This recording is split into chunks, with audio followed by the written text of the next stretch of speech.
หอ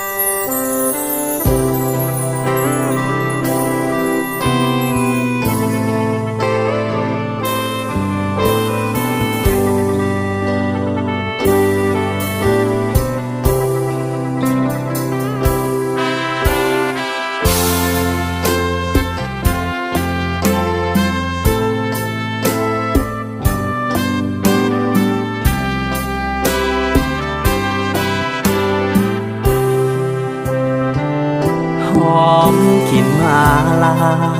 สักุณาส่งเสียงยามใดสนีห้อยห้องไกลไกลเตือนบอกให้ว่ากับเพื่อนหังสุดที่ห่วงหา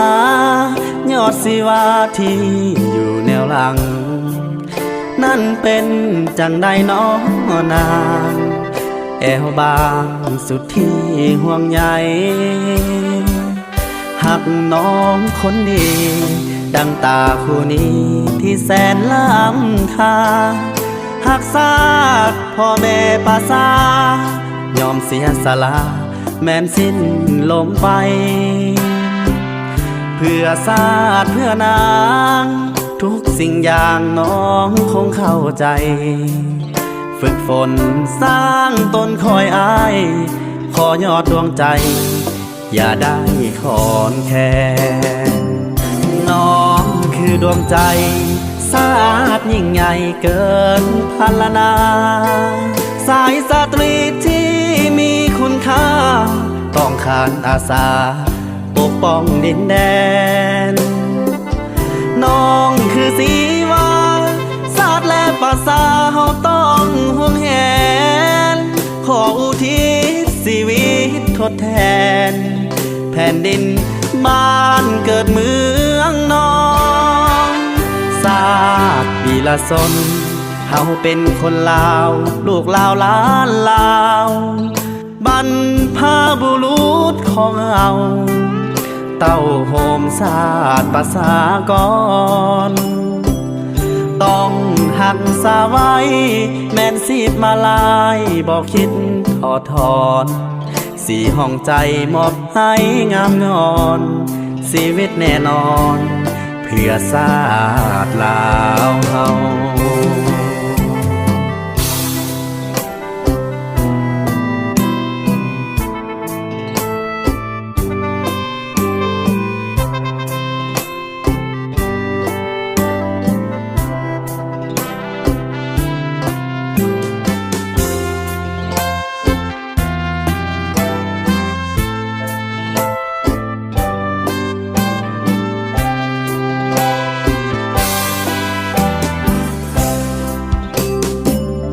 น้องคือดวงใจ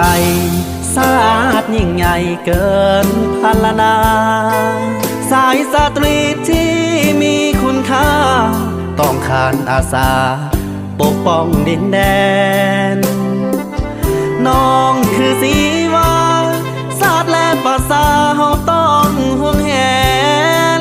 ขออุทิศชีวิตทดแทนแผ่นดิน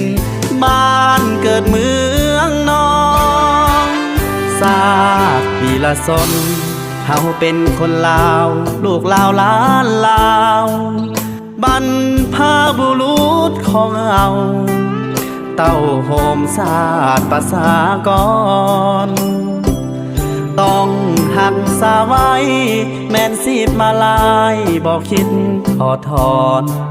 สีห้องใจมอบให้งามงอนชีวิตแน่นอนเพื่อศาสตร์ลาวเฮา